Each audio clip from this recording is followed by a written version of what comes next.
आपके लिए एक माँ के स्वरूप से मैं एक सौगात लेके आई हूँ,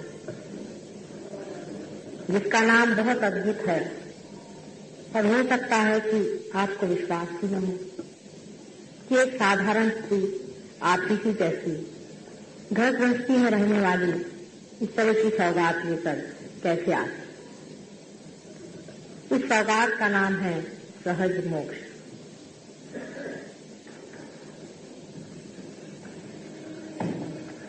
पहले कि हम ये जाने कि सहज क्या चीज है, ये जान लेना चाहिए कि मोक्ष क्या है। सैल्वेशन किसे कहते हैं, हम इस संसार में किसकी आए, मनुष्य की उत्पत्ति क्यों हुई, मनुष्य विशेष रूप में क्यों बनाया गया, परमेश्वर ने एक विशेष कलाकृति से इस सुंदर जीव को क्यों इतनी सारी शक्तियां दी। ये समझने के बाद ही आप जान पाएंगे कि आपका सारा अस्तित्व, आपका पूरा एग्जिस्टेंस आपको अत्यंत आनंद में डुबोने के लिए। इसीलिए परमात्मा ने बड़ी मेहनत से सृष्टि की। अब आप में ऐसे भी लोग हो सकते हैं कि जो ये कहेंगे कि माता जी परमात्मा कहाँ है, हम तो उस पर भी नहीं विश्वास। एबीसीडी से ही शुरू करना पड़ता है कभी।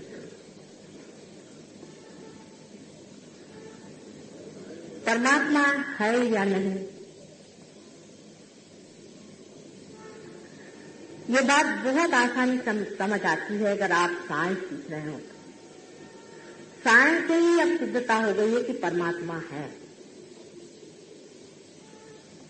आप किसी केमिस्ट्री वाले आदमी से जाके पूछिए कि दुनिया भर के जितने भी एलिमेंट्स हैं उनको किस प्रकार व्यवस्थित रूप से परमात्मा ने एक के बाद एक बनाया है और इनको 8 दर्जों में कितनी व्यवस्थित रूप से बांटा।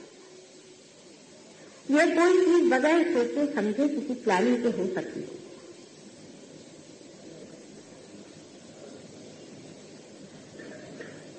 आप जब किसी फिजिसिस्ट के पास जाएं और उनसे ये कहने को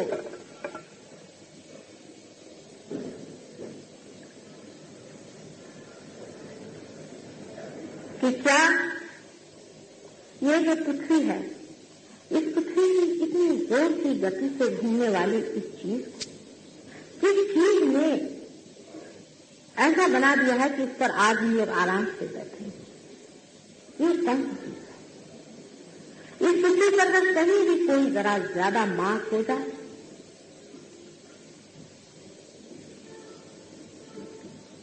तो ये पृथ्वी डामाडोल हो सकती है। पूरी तरह से हम लोग पूरी तरह से डामाडोल हो सकते हैं।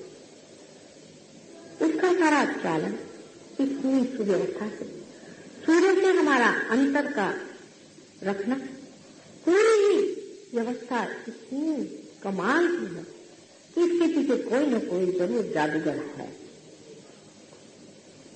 फिर आप अपनी ही ओर देख कर कह सकते हैं कि इस हृदय की चालना करने वाले, इस हृदय को चलाने वाले कौन है?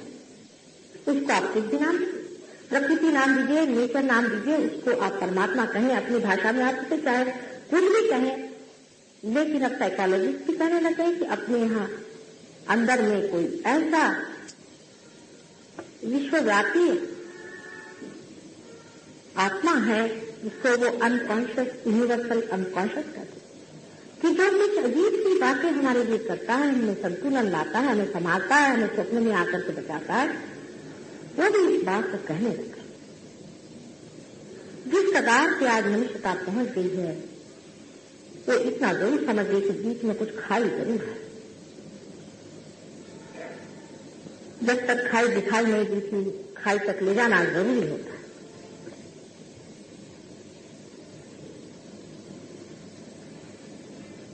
उस सृष्टि ने, उस प्रकृति ने, उस परमात्मा की शक्ति ने ये सारी सृष्टि बड़ी सुंदरता से रखी।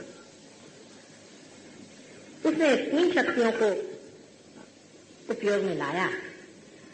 एक शक्ति से तो वो स्थित है जिससे वो अपनी शक्ति की चालना, अपने शक्ति का कार्यक्रम, उसका खेल देखते हैं और नहीं पसंद आता है तो संहार भी कर देते हैं। ऐसी बहुत सी रचनाएं हुई और खत्म नहीं हो।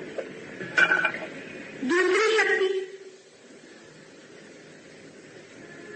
एक देखने की, विटनेसिंग, साक्षी स्वरूपत्व दी हुई, जिसको कि बहुत से लोग डिस्ट्रॉइंग शक्ति कहते हैं। और दूसरी शक्ति जो कि सृजन करती है बड़े बड़े ग्रह, तारे, चंद्र, सूर्य, तारकाओं की मालाएं, पृथ्वी जैसी सुंदर चीज। इस सृजन शक्ति को क्रिएटिव पावर आप कह सकते हैं। इसको भी परमात्मा ही करते हैं। एक सल्फर डाइऑक्साइड का आप अगर एक छोटा सा परमाणु मॉलिक्यूल ले लें तो उसमें आप आश्चर्यचकित होंगे कि एक सल्फर के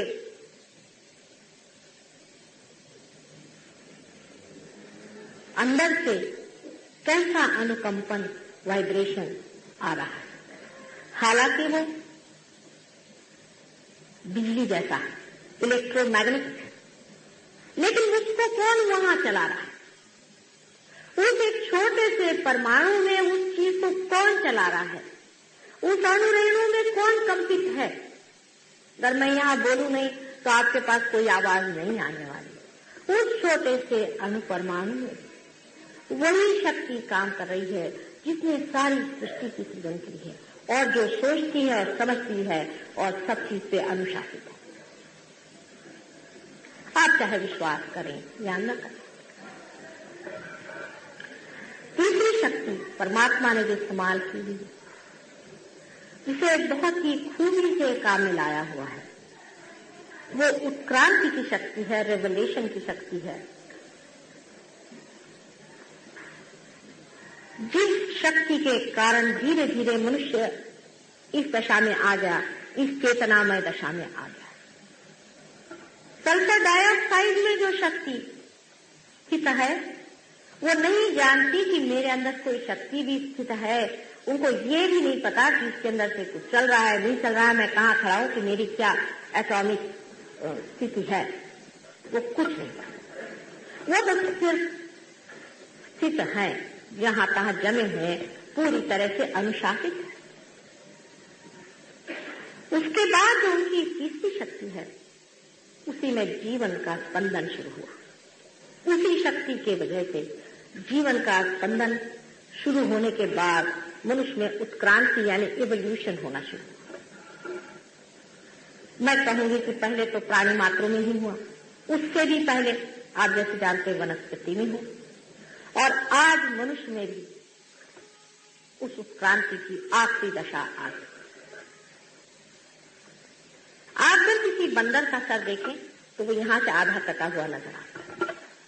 ये सर हमारा बढ़ने की जरूरत थी, जो आगे का है, जिससे हम सोचते हैं, प्लानिंग करते हैं, जिससे हम अपना अहंकार चलाते हैं। ये भी परमात्मा ने दी हुई चीज है।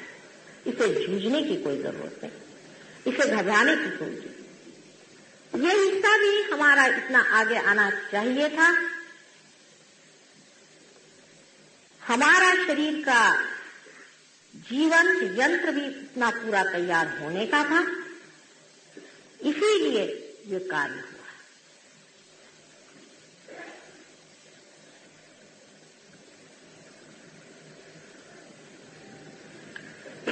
आज वो दिन आ गया है, आज वो समय आ गया है कि आप तैयार हैं। इसका वर्णन हमारे किताबों में, ग्रंथ शास्त्रों में, बड़े बड़े ऋषि मुनियों ने और भी धर्मों में हर एक जगह किया गया है। उसका पढ़ना बहुतों से हुआ नहीं, बहुतों ने उसे समझा नहीं, जाना नहीं, लेकिन उसका साक्षात होने की आज घड़ी आ गई।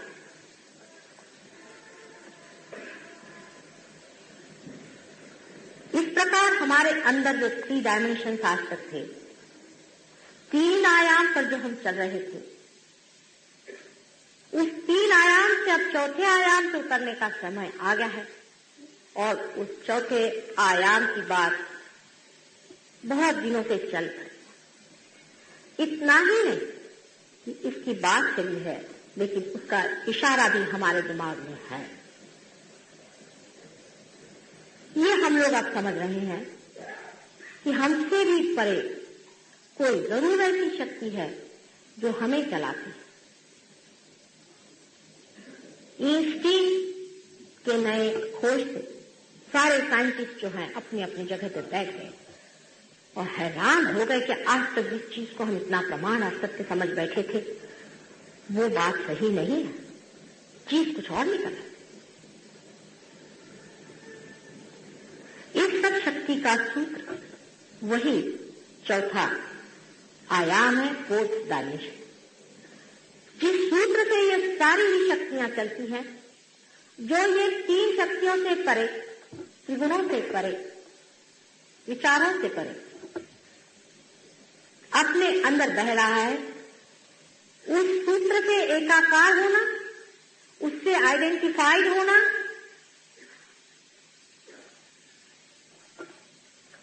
यही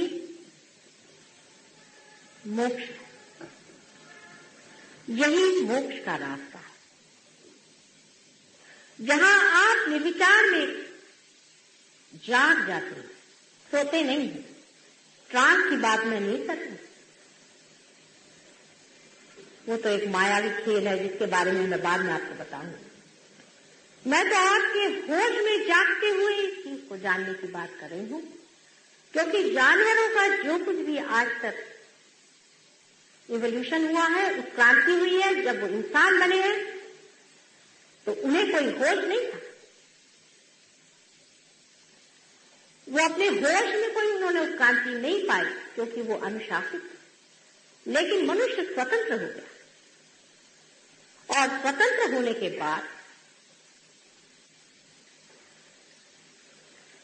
स्वतंत्रता के बाद उसने अपना रास्ता खोजा और अपने इस हिस्से को बढ़ाया है जहां से कि सोचा जाता है, प्लानिंग किया जाता है, आगे की बात देखी जाती।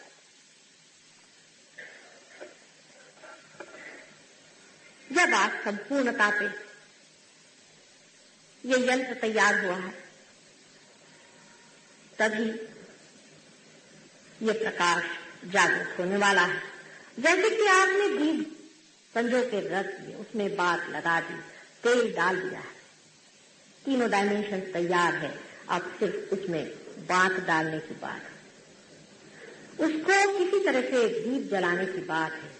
एक जगा हुआ दीप इसे जगा सकता है, लेकिन बगैर जगाया हुआ दीप इसको जगा नहीं सकता और सहज में ही जगा सकता है।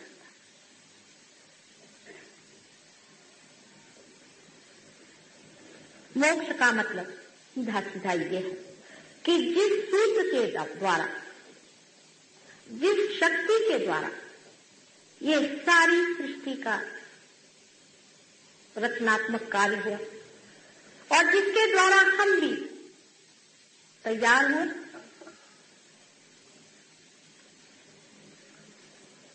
उस शक्ति में डूब जाना, उस शक्ति में एकाकार होना, उसी वक्त ये शक्तियां अपने अंदर से झटक झटक बहने लग जाती है, जैसे कि सूर्य के अंदर से प्रकाश होता है।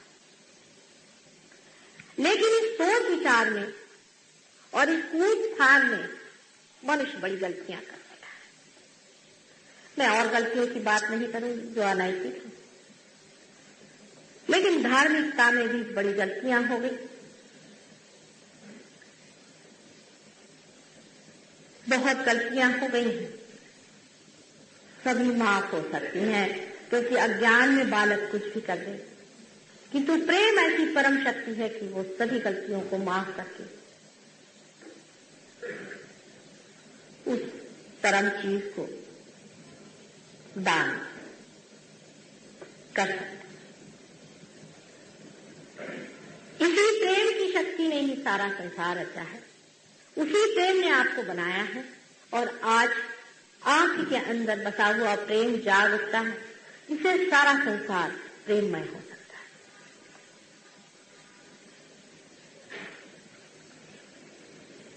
भारत भूमि एक बहुत बड़ी योग भूमि है। कुछ आज आप नहीं जानते हैं क्योंकि आपके अंदर वो अभी पहचान नहीं आई। जब आपके अंदर से वो चीज झकझक झकझक बहने लग जाएगी, तब आप जान सकेंगे कि इस धरती पे जो ये झकझक चीज आती है, ये किसी भी देश में कहीं भी नहीं आती है। किंतु जैसे कीचड़ में कमल खिले हों, ऐसे ही हमारे यहाँ बड़े बड़े लोग हो गए। कीचड़ बढ़ रहा है, कमल कम हो रहे हैं। कमल की सुगंध कब इतनी होगी कि जब ये कीचड़ की सुगंध को मार। अगर आपकी तैयारी है तो आपके भी कमल खिलने का समय आ गया है। उसके लिए आपको क्या करना चाहिए, कैसे होगा, क्या करें? इसीलिए दूसरी बात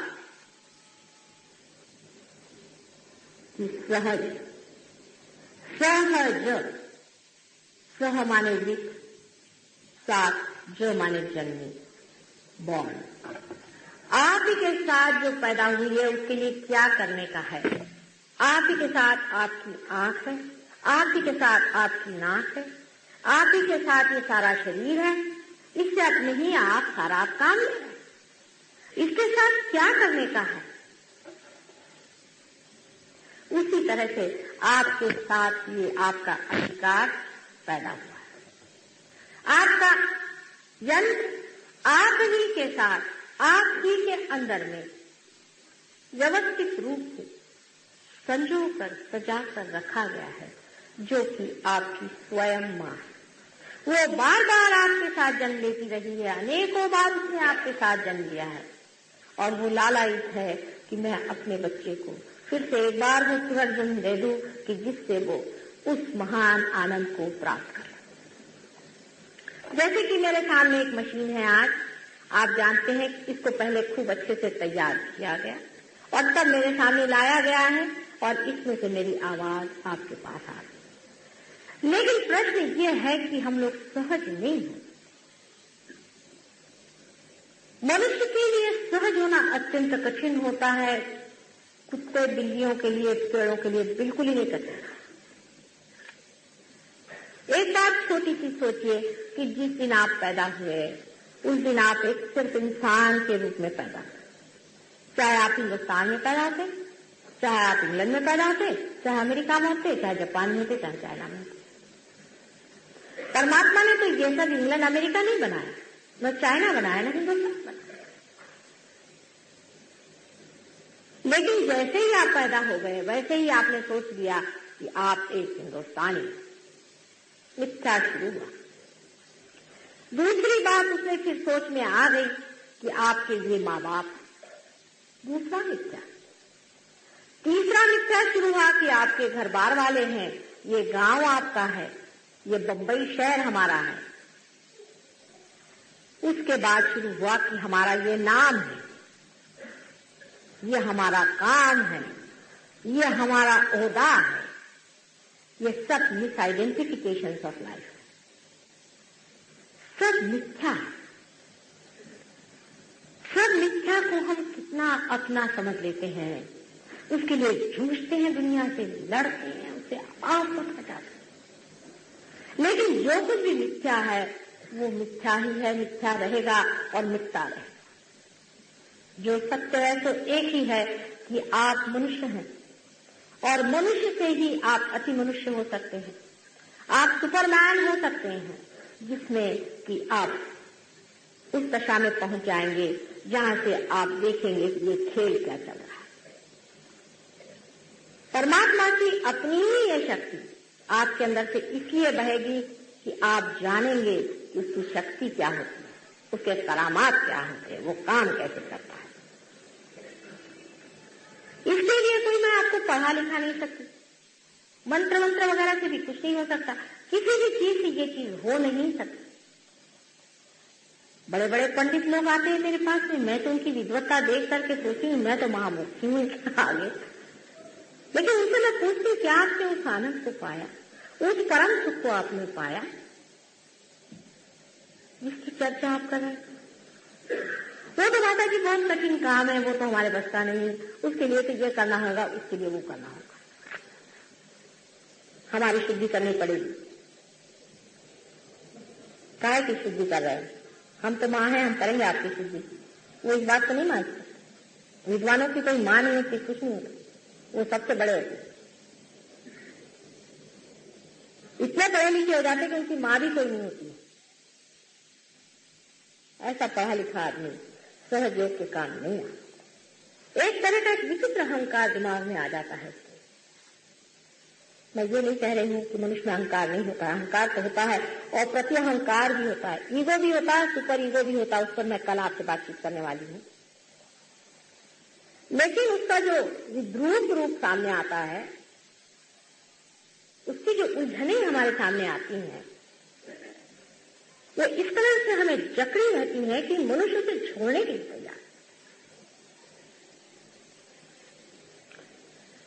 उदाहरण के लिए जैसे मैं अमेरिका गई, अब देखिए विद्वानों की बातें, आपको आश्चर्य होगा, ऐसे विद्वान लोग बातें करते हैं। मुझसे कहने लगे कि माता जी आप ये जो कर रही हैं इसका कुछ रुपया आपको चार्ज करना चाहिए, कुछ फीस लगानी चाहिए, क्योंकि वो फला आए थे, वो $275 लेते हैं और आप मुफ्त में बांट रहे हैं, तो लोगों को इसकी कोई कीमत नहीं, जो इनको डंडे मार के देगा उसी से। मैंने कहा क्या महामूर्ख है, इनसे कैसी बात की?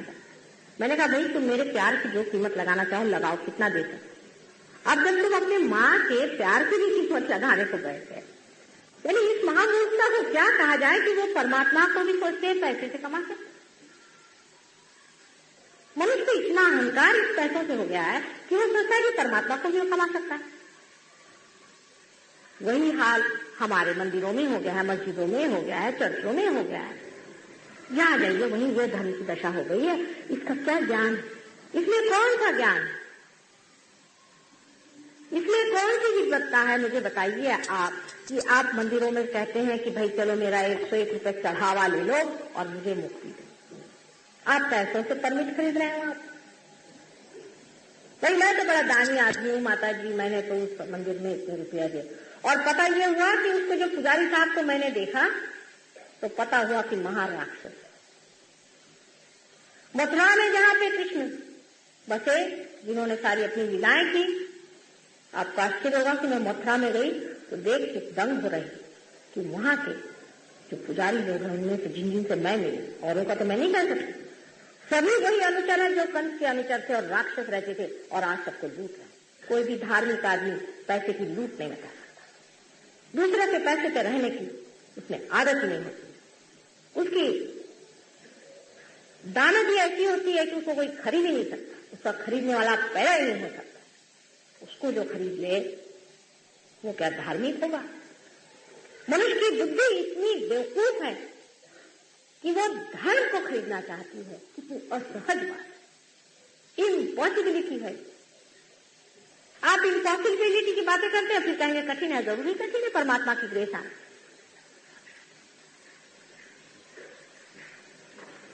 कितनी असहज कल्पना है कि आप परमात्मा को पैसे देकर खरीदें। लेकिन आप देखिए, मैं जब से पैदा हुई हूं मैं देखती हूं कि धर्म के नाम पर सिर्फ यही धंधा चला है। कोई भाषण देके पैसा कमाता है, कोई कुछ करके पैसा कमाता है, सब मोटरें खरीद रहे हैं, घर खरीद रहे हैं, मकानात खरीद रहे हैं। इन सेवकों के, परमात्मा के भक्तों के पैसों से मोटरें खरीदना। और आप लोग भी क्या, आप लोग तो इसे मानते हैं, तभी इन लोगों को इतना बड़ा बड़ा बना के रखा हुआ है। ये आपका भी एक बड़ा भारी दोष है। इन लोगों की मान्यता आपको बहुत ज्यादा है, क्योंकि आपका एक अहंकार भी उसमें पूरा होता है कि चलो 2 रुपए में हमने भगवान को खरीद लिया। वो भी आपकी कमजोरियां खूब जानते हैं। पैसे से आप परमात्मा को नहीं खरीदते। ये बड़ी ही असहज बात है। जो जीवंत चीज है उसको आप खरीद नहीं। प्यार को खरीदने की बात करना उस प्यार का महा अपमान है और महापाप है। और इन लोगों को भी जान लेना चाहिए कि बगैर परमात्मा से अथॉरिटी लिए बगैर जो आदमी धर्म की बातें करता है और गुरु बन के बैठता है वो महापाप करता है और उसके लिए बहुत बड़ी सजा नियत है। पैसे कमा लेंगे यहां आप, रुपया कमा लेंगे यहां आप, लेकिन परमात्मा के साम्राज्य में ऐसे आदमी को माफी नहीं मिलेगी। ये समझ लेना चाहिए। इस तरह की बात न सोचना चाहिए न करना चाहिए। ये कोई सोशियो इकोनॉमिक एक्टिविटी नहीं है। सबने धंधा बना लिया। धर्म का धंधा नहीं बना सकते। अभी मैं आपसे कह रही हूं, लेकिन अभी जाते जाते इधर मंदिर दिखाई देंगे तो आप 2 रुपये वहां चढ़ा के जाएंगे। ये मनुष्य की असहिष्णुता है। इसका मतलब ये नहीं कि मंदिरों में परमात्मा नहीं, लेकिन वहां बैठे बिलख रहे हैं कि हे राम, मुझे तो तुमने यहाँ दिखा दिया और ये सामने मेरे एक राक्षस बैठा हुआ सब पैसे नोच रहा है, मेरे भक्तों से नोच रहा है, वो रो रही है माँ वहां अंदर में। विकल्प ही कहाँ, ये दिखा दिया जिसको इसका ठिकाना करो, मुझसे देखा।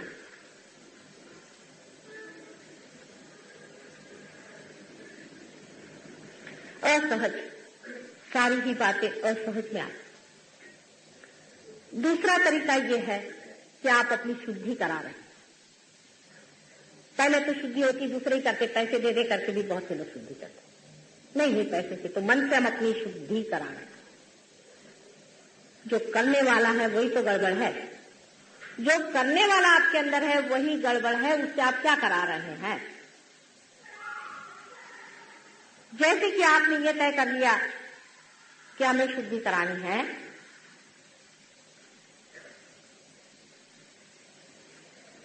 आप समझ लें आपकी शुद्धि नहीं है। क्योंकि शुद्धि चीज जिस वजह से होती है, जो धोता है उस चीज, जो उसको स्वच्छ करता है, वो पानी ही आपके पास में नहीं है। वाटर ऑफ लाइफ जिसको क्राइस्ट ने कहा था, वो वाइब्रेशन भी आपके पास में नहीं है जिससे आप शुद्धि कराएं। मैं शुद्धि के तो बिल्कुल विरोध में नहीं हूं, लेकिन बेवकूफी के विरोध में हूं कि आप अपने हाथ यूं यूं का घुमाए तो आपकी शुद्धि नहीं हो सकती। आपके लिए वो पानी चाहिए कि जिससे आप अपनी शुद्धि करें। उसके लिए कम से कम ये वाइब्रेशन आपके अंदर आना चाहिए, नहीं तो आप अपनी शुद्धि कर ही नहीं। ये साबुन आपके पास आना चाहिए जिससे आप अपनी शुद्धि करें। हवाई शुद्धि नहीं होती है, उसमें बड़ा अहंकार आ जाता है। लोग सोचते हैं मैं बड़ा शुद्ध मन हूं, ये बड़ा अशुद्ध मन है। शुद्धि कराने के लिए आत्म साक्षात्कार पहले होना। जैसे अब मंत्रवादी, मैं मंत्र के विरोध में कभी भी नहीं हूं, कभी रहूंगी भी नहीं, लेकिन समझ लेना चाहिए कि हम अगर किसी को टेलीफोन कर रहे हैं तो उसका कम से कम कनेक्शन तो जुड़ जाए। नहीं तो किसको टेलीफोन कर रहे हैं, अपना फोन खराब कर रहे हैं।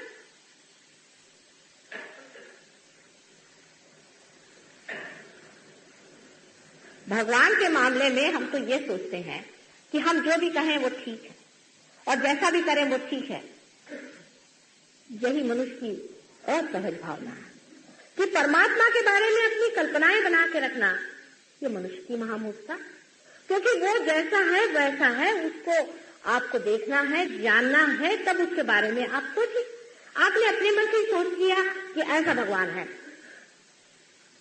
ये भगवान मेरे लॉटरी का रुपया मिला, भगवान ने मेरे पर बड़ी कृपा करी। अरे उसे कोई धंधा है या नहीं कि तुम्हें लॉटरी का टिकट देने के लिए भगवान बैठा?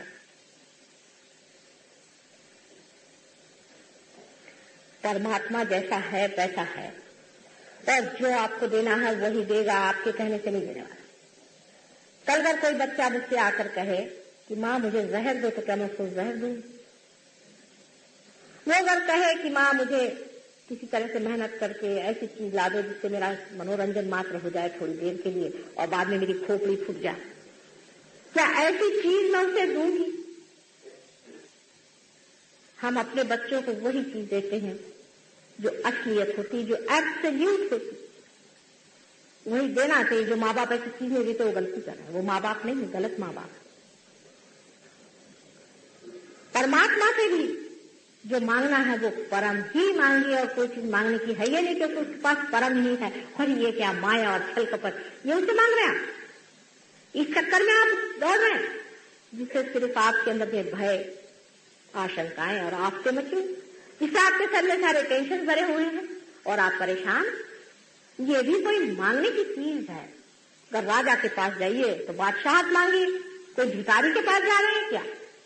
लेकिन मनुष्य असहज,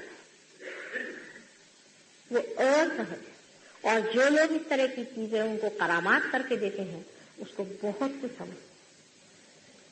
मैं पूछती हूँ कि उन देशों की ओर देखिए जिन्होंने सब कुछ, बहुत कुछ पा लिया मटीरियल। जिन देशों में सब कुछ मिल गया है, जहाँ पे नौकरानियां भी मोटरों में घूमती हैं, उन देशों के अंदर जाकर आपको देखना होगा आज क्या वो देश खुश है? वहां इतनी आत्महत्याएं क्यों होती है? सब बच्चों ने घर द्वार क्यों छोड़ दिए? घर से वो क्यों भागे हुए हैं? क्या बात है? किस कारण ऐसा हो रहा है? सोचना चाहिए। क्या हम भी उसी भाड़ में जाने वाले हैं, उसी चूल्हे में अपने को जलाने वाले हैं? क्या हम भी उसे खाई में उतरने वाले हैं? क्या उसी रास्ते से इस योग भूमि के भी वासी गुजरने वाले हैं? उसी दशा में से निकल के कि जब हमारे बच्चे हिप्पी हो करके और गांजा पीते हुए दौड़ेंगे तब हम लोग जागने वाले हैं और तब हम समझने वाले हैं कि रास्ते को शॉर्ट सर्किट करो, गलत रास्ता। सुख, समाधान, आनंद हमारे अंदर है।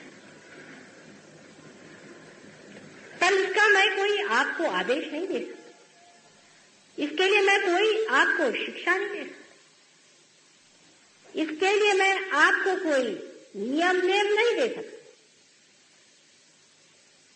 इसको कोई पढ़ा नहीं सकता।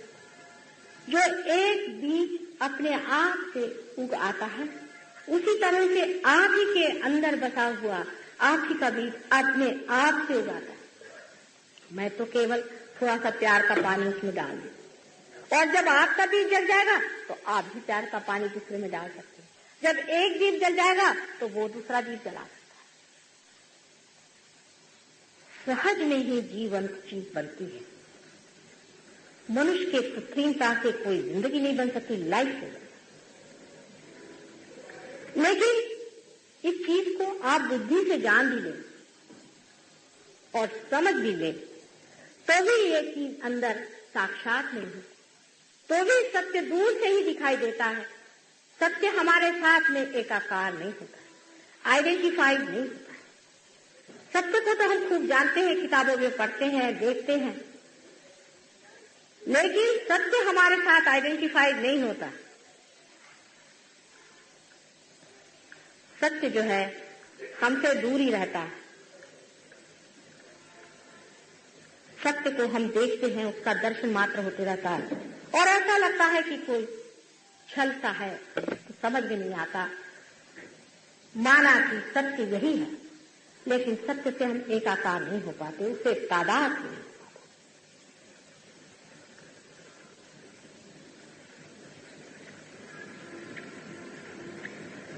क्या वजह है? जानबूझ करके ही कोई वजह है, वो कल बताऊंगी मैं। वजह क्या है वो तो कल बताने वाली हूं, लेकिन आज तो मुझे यही बताने दीजिए कि इसकी पार्श्वभूमि क्या है। कि यह चीज सहज में होती है, कुछ करने से होती नहीं, अपने आप से होती है और यही होने वाली। ये नया डायमेंशन खुलने ही वाला है और वो क्योंकि आपके होश में होने वाला है इसलिए किसी को इसके बारे में कहने का। मुझे आपको गुरु नहीं मानना चाहिए, मेहरबानी करें। मैं तो माँ हूं। माँ तो बच्चे की चरण भी धोती है, उसको नहलाती है, उसको प्यार करती है। वो सिर्फ देती ही रहती है, वो कुछ चाहती नहीं, कुछ मांगती नहीं। वो तो सिर्फ प्रेम ही करती है, उसको चाहे मारो पीटो, उसकी दुर्दशा करो, लेकिन वो प्रेम में ही रहती है। और जब आपको भी ताड़ना देती है वो भी प्रेम ही में करती है। सभी कुछ प्रेम ही में हो रहा है। फिर आप क्या कर सकते हैं? आप सिर्फ स्वीकार करें, अंदर स्वीकार करें, जो कि शांत स्वरूप है। आपको कुछ कहना नहीं होगा मुझे, कुछ करना नहीं होगा मुझे। अपने आप जैसे कि सूर्य के किरण अपने आप संसार में फैल करके, ये सृष्टि में अपना जाल फैला करके आपको जीवन दान देते हैं, उसी प्रकार ये प्रेम भी फैल कर आपके अंदर घुस जाए और आपके अंदर जाकर के वो कार्य कर। कुछ करने का नहीं, यही सहज है और यही मोक्ष है। आप लोगों को इतनी तादाद को देखकर बड़ी खुशी होती है कि इस देश में इतनी परेशानियां होते हुए भी मनुष्य शांति की खोज में, आनंद की खोज में, सत्य ठिकाने पर पहुंचना चाहता है, गलत ठिकाने नहीं जाता। ये बड़ी भारी बात है। ये भी पूर्व जन्म के संचित है जो आज आप यहाँ पर। इसके लिए मैं आपको एक छोटी सी कहानी बताऊंगी। एक बार नल ने कली को पकड़ लिया था। नल तो आप जानते हैं, राजा नल। हिंदुस्तान में तो इतना एक्सप्लेनेशन करना नहीं पड़ता, सब लोग जानते हैं। कली को पकड़ लिया था और कली से कहा कि आओ, मैं तुम्हारी गर्दन ऐसी मरोड़ देता हूं कि फिर से तुम जीवित। तुमने मेरे साथ बड़ी बड़ी छलना की। कली ने सोचा कि अब तो कोई बचाव है नहीं, तो उन्होंने कहा कि अच्छा भाई, तुम मुझे मार डालो, मुझे कोई हर्ज नहीं, लेकिन तुम मेरी महिमा, तुम कलियुग की महिमा को, तब तुम मुझे नहीं मारो। क्या महिमा है? अच्छा बताओ। पर यह महिमा है कि कलियुग में ही आज इन पहाड़ों में, कंदरों में घूमने वाले ऋषियों खोजते हुए, त्राही त्राही करते हुए भटक रहे, वो कलियुग में ही एक सर्वसाधारण सामान्य जन बन करके गृहस्थी में आएंगे, संत बन करके, और वो पार होने वाले। इसी युग में जहां की हाहाकार पूरी तरह से हो जाएगा, अधर्म पूरी तरह से पनप जाएगा, तब इन्हीं लोगों के हृदय से धर्म जागेगा और सारे अधर्म को नष्ट कर देगा। यही कलयुग की महिमा है। अगर तुम चाहो तो मुझे खत्म कर दो, लेकिन इन सब का सुख। और वही बात आज साक्षात मुझे दिख रही है कि वो समय आ गया है, इसी कलियुग में ही ये कार्य होने वाला है। कैंसर जैसी बीमारी, मैं आज भी दावे के साथ कह सकती हूँ, पहले भी कहा है, सिवाय सहयोग के किसी भी चीज से ठीक नहीं है।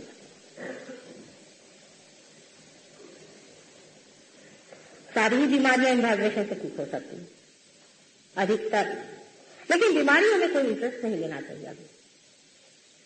अभी तो डॉक्टर पहले तैयार कर लें, पहले डॉक्टर तैयार हो जाए, 1000 ऐसे डॉक्टर हो जाए बस, बहुत।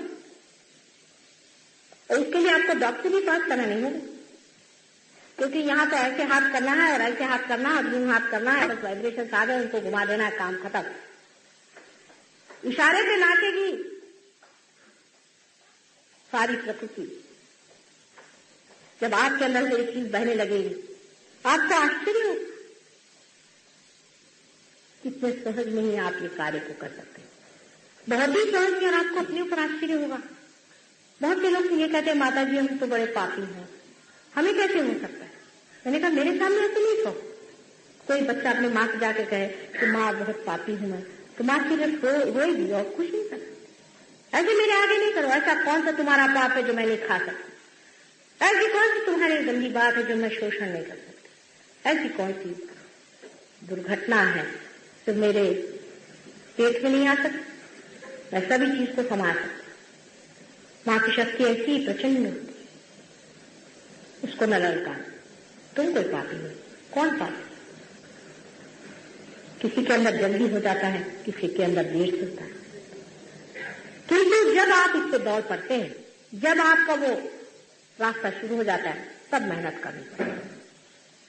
बहुत से लोग तो बगैर मेहनत के ही स्टेडी हो जाते हैं। जैसे हमारे यहाँ एक आए हैं, अमेरिका से इन्होंने बहुत कार्य कर, एक ही बार में पहुंच गए तो पहुंच, लेकिन बहुत से लोग डामाडोल करते, खासकर बच्चे बड़े सहज होते हैं, वो एक बार पार हो जाते हैं, फिर कभी नहीं उनको प्रॉब्लम होता, वो वैसे जमे रहते हैं। लेकिन बहुत से लोग ऐसे होते हैं कि जो पार हो जाते हैं लेकिन फिर पकड़ते हैं, फिर पार हो जाते हैं, फिर पकड़ते। अभी एक मुझे नाथपंथी बाबा जी मिले थे, आते साथ उन्होंने चरण छुए, कल माता जी मेरा आज्ञा चक्र और विशुद्धि अभी पकड़ा हुआ है, साथ साथ उन्होंने कह दिया। कल बड़ी मेहनत से मेरी कुंडली में चढ़ाई, मैंने बड़ी मेहनत से मुझे। एक साधु जी ने तो मुझसे क्या इन लोगों से सबसे बताया कि 21,000 वर्ष तपस्या के बाद मेरे तो वाइब्रेशन फूटे, माता जी ने तो मार प्यार के तुम लोगों को दे दिया, पता नहीं क्या तुमने पूर्व जन्म में पुण्य किया था। मैंने तो लकड़ी काटी, इतने साल जंगलों में रहा, किसी दुनिया से मिला नहीं, तब कहीं जाकर 21,000 वर्ष मेहनत करने के बाद, जन्म जन्मांतर के बाद में मेरे वाइब्रेशन फूटे और तुम लोग मुफ्त में पा लिया, और रात दिन माँ तुम्हारे हाथ पैर धोती रहती, क्योंकि आप असाधारण काम कर रहे थे। जंगल में जाने किसने का, सीधे से घर में रहते, शादी ब्याह करके बच्चों से ठीक होता। कोई माँ को अच्छा लगता है बच्चा सन्यासी? अपनी जान मारने की क्या जरूरत है? शांति से रहो, आराम से रहो, खाओ पियो, मौज करो। अब मौज करो कहते ही साथ शुरू हो गया दूसरा धंधा। आदमी का तो दिमाग मेरी समझ से क्या आता। मैंने कल कह दिया कि मौज करो तो चले शराब खाने के लिए। सबसे तो कमाल ये लगता है कि जो लोग शराब को मना कर गए उन्हीं के शिष्य पक्के शराबी। जो चीज जो कह गया उसके बराबर अपोजिट सीधे हो रहा है। अभी मैं तेहरान भी गई थी, वहां देखा, मैंने कहा मोहम्मद साहब तो एक चीज कह गए कि शराब मत पियो, तो वहां शराब पे उमर खयाम ने तो कविताएं लिख रखी, उसके स्टैचूज बना के रखे उमर खयाम। मैंने कहा इसको तो जूते मारो, इसने शराब के मंदिर बनाए और वो भी तुम्हारे जमीन पर जहां मोहम्मद साहब जैसी हस्ती हो गई। अरे कुछ अक्ल करो, कुछ समझ करो। हिंदुओं से एक बात बताई कि सबके अंदर एक ही परमात्मा रहता है और तुम्हारा बार बार जन्म होता है। तुम कभी महार भी हो सकते हो, कभी ब्राह्मण भी हो सकते हो, कभी मुसलमान भी हो सकते हो। वो इतने कट्टर हो गए। पुना में गई थी, वहां से पहुंचे, साहब आप तो ब्राह्मण नहीं, आप धर्म पे कैसे बोले? मैंने कहा कौन ब्राह्मण? सामने आया तो यूं हालत। मैंने कहा ये क्या अपना ब्राह्मण तो संभालो, ये क्या हो रहा है? थक तो कांप रहे। कल आप शक्ति इसलिए हम कांप रहे। मैंने कहा ये पागल आदमी खड़ा, ये भी कांप रहा, खुद भी कांप रहे, तुम दोनों एक, ये बाकी के क्यों नहीं कांप रहे? ब्राह्मणत्व तब होता है, मुसलमान तब होता है, ईसाई तब होता है जब वो जाग जाता है, जब उसका पुनर्जन्म होता है। उससे पहले ये सब ब्रांड कौन लगा रहा है? किसको अधिकार दिया? किसने बताया? सब ब्रांड लगा घूम रहे हैं, हम फलाने, हम दिखाने। अरे ये तो भगवान क्या नहीं चलती है नोटें, इधर उधर चला लो। तो भगवान के पास में तो असली वाली नोट चलेगी, नकली वहां चलता ही नहीं है किसी भी तरह से, कुछ भी घपला कर। इसलिए जो झूठी नोटें लगाए कि हम फलाने हैं, हम ठिकाने हैं, हम तमके हैं, ये वहां चलने वाला नहीं। और जो लोग ऐसी फालतू चीजों में विश्वास करते हैं और कट्टरता रखते हैं अपने अंदर में, वो सहज योग के योग्य नहीं। अपने ही धर्म का अपमान करें। मुसलमान अपने धर्म का अपमान करें। ईसाई लोगों को ईसा ने बता दिया था, एक चीज को कह रहे थे कि भूतों को मत मानना, ये भूत जो होते हैं खराब होते हैं, स्पिरिट को बिल्कुल मत छूना परमात्मा के विरोध में। उनसे ज्यादा और किसी ने तक खुलेआम नहीं कहा। हाँ, नानक जी ने कहा था, गुरु नानक ने भी कहा था। लेकिन जितने भूत वहां बचे हुए हैं उसका वर्णन ही मैं आपको नहीं करता। प्लानचेट वो करते हैं, ESP वो करते हैं, फलाना ठिकाना वो करते हैं। उसके अलावा जो कुछ कमी की तो इधर से गए हैं बहुत सारे इधर, वो सब उनको लपेट रहे हैं, समेट रहे हैं। किसी ने तो 35 रोल्स रॉयस खरीद ली। इस धंधा भूतों का निकाला हुआ।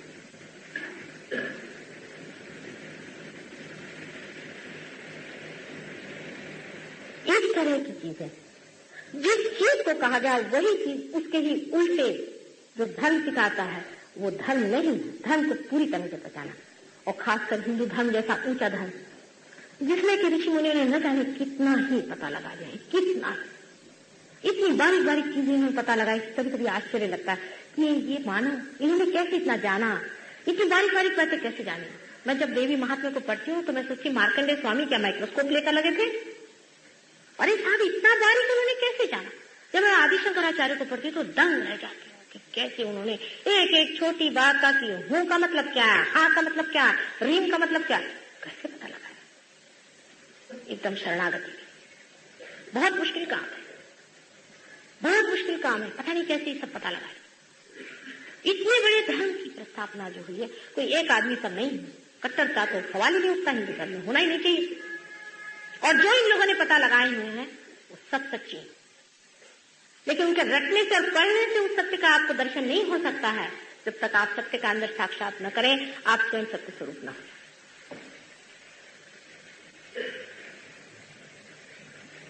सत्य के खोज में बहुत लोग घूमते हैं, लेकिन असल में असत्य पे ही पड़ जाते हैं। इस वजह से चीज असहज हो जाती है। सहजता तब होती है कि जब भी हमें सत्य ही पाएंगे। सत्य के बगैर हम किसी चीज को नहीं माने। यहां तक कि मुझे भी मानने की कोई जरूरत, माने मुझे कोई इनकार भी नहीं करना चाहिए आपको, लेकिन मुझे मानने की भी जरूरत नहीं अंधे आंख से कि हाँ मां ठीक है नहीं। जब आपके अंदर साक्षात होगा, आप स्वयं ही जान जाइएगा कि मैं आपको कोई बात झूठ नहीं बताती, मुझे आपसे कोई छल कपट नहीं करने का, मुझे आपसे कुछ लेने का नहीं, सिवाय इसके कि आप उस कल्याण को पालें, उस परम गति को पालें जिसके बारे में बहुत बार आशीर्वचन हुए। आपके बैंक में अकाउंट है, उसको मैं कैश करना चाहती हूँ। मैं तो एक सिर्फ कैशियर मात्र, लेकिन जिसका कुछ भी अकाउंट नहीं होगा उसको क्या किया जाए? थोड़ा बहुत तो होना चाहिए, ओवरड्राफ्ट नहीं सकता, लेकिन थोड़ा बहुत तो अकाउंट परमात्मा के पास भी होना चाहिए। जैसे कि बहुत से लोग मेरे पास आते हैं, माता जी वो तो ठीक हो गए, हमने ठीक है। सोचने की बात है, तो माँ का प्यार सभी के लिए ठीक है तो सबको ठीक करना चाहिए, लेकिन एक माँ के सभी बच्चे एक जैसे होते नहीं। और परमात्मा तो पुरुष है, वो तो बाप है, वो तो आपको पता है भाई क्या करें। वो भी जानता है अगर आप दुष्ट हैं, कल अगर हिटलर कहे कि साहब मेरे लिए आप राज दे दीजिए, उसको कौन राज देगा? उसको तो कुछ सजा हुई ही नहीं, बहुत सजा होनी चाहिए। मनुष्य को ये भी समझ लेना चाहिए कि हम अगर सहज में हैं, हम अगर परमात्मा के चरणों में हैं, तब तो परमात्मा हमसे बहुत खुश है। और इस मामले में आप कुछ ढोंग नहीं कर सकते, वो सब जान, आपका आगा पीछा सब जान, हर एक चीज जानते। वो क्या आपके अंदर में बसी हुई ये जो छोटी सी कुंडलिनी है, जो आपके अंदर वो शक्ति बसी हुई है, वही टेप रिकॉर्डर जैसे है, उसके अंदर सारी टेप। और वही टेप रिकॉर्डर जो है, जो टेप है, वो टेप जानती है कि कब आप पार हो सकते।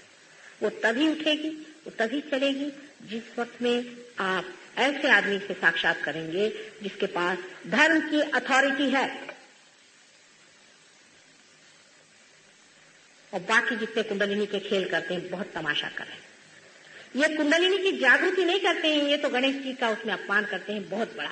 वो तो द्वार रक्षक है, वो इन सब गधों को जानते हैं। और अगर आप इन लोगों के थ्रू अपनी कुंडलिनी जागृत करेंगे तो मार तमाशे मच जाएंगे। और वही फिर किताबें लिखते हैं कि उसमें आज जलता है, उसमें होता है। आपको किसने कहा था कुंडलिनी को हाथ लगाने के? आप होते कौन है? आपकी माँ अंदर बैठी हुई है, उसके द्वार रक्षक श्री गणेश बैठे हुए, वो चिर के बालक हैं।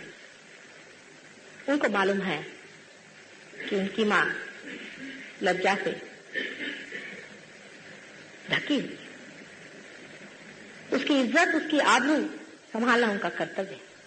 आप जब गलत रास्तों से उन पर अपना अधिकार जमाना चाहते हैं, वो तो कुछ भी नहीं करती हैं, लेकिन उनका जो ये लड़का है ना, ये बड़ा गुस्से है, सुनता नहीं, उसको कितना भी समझाओ सुनेगा नहीं। ऐसा बिगड़ जाता है कि आपकी आदत हो जाती है। और फिर एक साहब अभी दिल्ली में मेरे पास आया, कह रहे मेरी कुंडलिनी जागृत हो ले, गर्मी से हमारे हालत खराब है। मैंने कहा कुंडलिनी तो इतनी ठंडी है कि उसका टेम्परेचर -273 डिग्रीज है, मतलब एब्सोल्यूट 0। वो तो एकदम ठंडी चीज है और ठंडे वाइब्रेशन आते हैं उससे। और जो गर्मी हुई ना, वो आपकी अकल मारी गई थी। कल मैं सब कुंडलिनी जब उठती है, किस तरह से उठती है, कुंडलिनी चीज क्या है, उससे घबराने कोई चीज नहीं। वो आपकी माँ ही है, आपके अंदर कहाँ बैठी हुई है, वो मेडिकली उसे क्या कहते हैं, साइंटिफिकली क्या कहते हैं, साइकोलॉजी में क्या कहते हैं, ये सब आपको समझाऊं। और इसके अलावा ये भी मैं समझाऊंगी कि इसके जागरण के वक्त में क्या क्या होता है।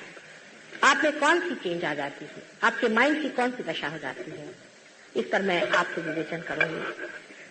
कल भी आप आइएगा और परसों भी आइएगा, 3 दिन जरूर आना होगा। एक दिन में लोग तो सोचते हैं कि जैसे चलो वहां पानी पी के आ गए तो चलो माता जी का भाषण सुन के आ गए।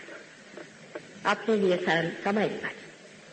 आजकल हम लोग घड़ियां बांधते हैं समय बचाने के लिए, सिर्फ एक चीज के लिए हम समय बचा रहे हैं। अगर आप लोग सोचें तो अपने उत्क्रांति के लिए, अपने असेंट के लिए, अपने जंप के लिए, और किसी चीज के लिए हम समय नहीं बचा रहे हैं। या हम समय बचा करके सिनेमा में जाएंगे, मैं सिनेमा के विरोध में नहीं, लेकिन समय अगर बच रहा है आपका कहीं भी, तो वो पहले अपने उत्क्रांति में देना। 3 दिन का आप लोग जरूर समय दें और बड़ी तादाद में भी कल आएं और इसको पाएं। पाने की चीज ये है, बहुत आसानी से हो सकता है। अभी इसके बाद भी थोड़ा सा इसका हम प्रैक्टिकल आपको दिखाने की कोशिश करेंगे। जो आपको मिलेगा आपके अंदर बहुतों को हो भी जाएगा, एक क्षण में हो जाता है, एक क्षण में आदमी हो जाता है। लेकिन उसकी तैयारी अगर हो, समझ लीजिए आपको कोई फिजिकल एलिमेंट है, आपको कोई शारीरिक व्यथा है, तो कुंडलिनी रुकती है, मुझे कहती है कि आप इसको ठीक करो, तब मैं उठूंगी, तो मैं ठीक भी कर देती हूँ और इसी सिलसिले में आप ठीक भी हो जाते हैं। लेकिन ठीक करना कोई मेरा कर्तव्य नहीं, वो तो कुंडलिनी करती, वो करवाती है। लेकिन जो आदमी कभी ध्यान में भी ना आवे, जिसको परमात्मा के प्रति कोई रुचि भी नहीं हो, वो आए मेरे पास, माता जी मैं आपके पास, जैसे मराठी में कहते मुद्दा मुना लो, मैं जानबूझ के आया हूँ। तो मैंने पूछा काहे के लिए आप आए? मैंने सोचा कि भागते हुए मेरा बेटा कोई चला रहा है क्या। कल मेरे मामा के, दादा के, फलाने के, ठिकाने के उसका कैंसर हो गया है, तो माता जी उसको ठीक। मैंने कहा भाई ये मेरी समझ में नहीं आता कि मुफ्तखोरी की भी इधर जो बात शुरू है, तो ये भी कोई मुफ्तखोरी की हद हो गई। जो लोग सहयोगी हैं, जो पार हो गए, उनको वरदान है, उनको शारीरिक, मानसिक, बौद्धिक तीनों चीजों का वरदान है।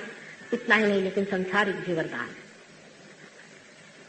जितने भी लोग पार होते हैं, जो भी लोग पाते हैं, बहुत से लोग पिछली मर्तबा भी पार हुए, आप में से भी कुछ बैठे हैं, वो कभी भी सामूहिक तरीके से आते हैं। इसलिए आपको जान लेना चाहिए कि ये जो उत्क्रांति हो रही है, ये सामूहिक है, ये विराट की, संपूर्ण की है। एक अकेला बैठ करके करने वाली तो हिमालय पे करनी होगी, लेकिन कलयुग में एक संपूर्ण विराट सामूहिक, पूरा समाज की समाज इवॉल्व होना पड़ेगा, पूरा विराट का शरीर जागरूक होना पड़ेगा। एक इंडिविजुअल की ये बात नहीं है। ये जब आप ध्यान में आएंगे आप समझ लेंगे कि क्यों माता जी ऐसा कहते। क्योंकि किसी का एक चक्र ज्यादा बढ़ता है तो किसी का कम बढ़ता है, किसी के कुछ होता है, किसी का कुछ होता है। वो आपस में चेकिंग करनी पड़ेगी, आपस में लेन देन करना पड़ेगा, आपस में बांटना पड़ेगा, अपनी अपनी शक्तियां लेनी देनी पड़ेंगी, तभी काम बढ़ेगा। उसके बगैर ये चीज तैयार नहीं होने वाली। ऐसे तो बहुतों को दिया है, बहुत से मिनिस्टर्स को दिया है, बहुत से बड़े बड़े पदाधिकारियों को दिया है, और राजाओं, महाराजाओं, और पता नहीं कौन कौन विद्वानों को, रैंगलरों को, और किसके नाम में बहुतों को दिया। लेकिन सब अपने घर में बैठे, माता जी ने हमें बड़ा आनंद दिया। फिर जब कभी मिलते, माता जी मेरे वाइब्रेशंस तो चले गए, क्या बात, अभी तुम्हारे तो 3 चक्र पकड़े गए हैं, वाइब्रेशंस तो चले जाएंगे, तुमको आना चाहिए ध्यान में। माता जी मेरे पास टाइम नहीं ना, मैं बहुत बड़ा आदमी हूँ। इतने आप बड़े हो गए कि आपको अपने लिए भी टाइम नहीं, तो बेकार है आपकी। ऐसे लोग जैसे वो चिंपैंजी वगैरह हो गए थे ना, मिसिंग लिंक, वैसे हो जाएंगे, जो अपने को अतिशय बड़ा समझते हैं, पैसे की हवस में, ओहदे के हवस में, पोजीशन के हवस में, सत्ता के, प्रतिष्ठा के हवस में जो लोग अपना समय बर्बाद कर रहे हैं, उनका कुछ भला नहीं होने वाला। खास सहयोग में उन्हीं का भला होगा जो थोड़ा सा समय अपने लिए भी निकाल सकते हैं, अपने लिए भी चल सकते हैं, उन्हीं का भला होगा। यह आपके खुद चॉइस की बात है, यह आप अपने फ्रीडम की बात है, आपके अपने सोचने की बात है। इसमें कोई फोर्स नहीं कर सकता है। अगर आपकी इच्छा नहीं होगी, अगर आपका विल नहीं होगा, आपकी स्वतंत्रता में आपने इसे स्वीकार ही नहीं किया हो, तो आपको राजा कैसे बनाया जाए? कोई जबरदस्ती ठेल ठाल के थोड़ी बिठाया जाएगी। आपकी स्वयं तैयारी होनी चाहिए, इच्छा होनी चाहिए, और पूर्ण स्वतंत्रता से होनी चाहिए। इसलिए नहीं कि मैं कह रही हूं, बिल्कुल भी नहीं, क्योंकि आप अंदर से आंतरिक महसूस कर रहे हैं, इसीलिए मैं कौन होती कहने वाले आपके लिए आज, अभी तो कुछ नहीं, सब कुछ आपकी हो जाऊंगी, तब बात दूसरी। जब आपका पुनर्जन्म हो जाएगा तब आपका हमारा रिश्ता हो जाएगा अटूट, लेकिन अभी तो नहीं। तब तक आप पूर्णतः अपने को स्वतंत्र हैं, आप इसका चॉइस करें, सोचें और इसको पालें।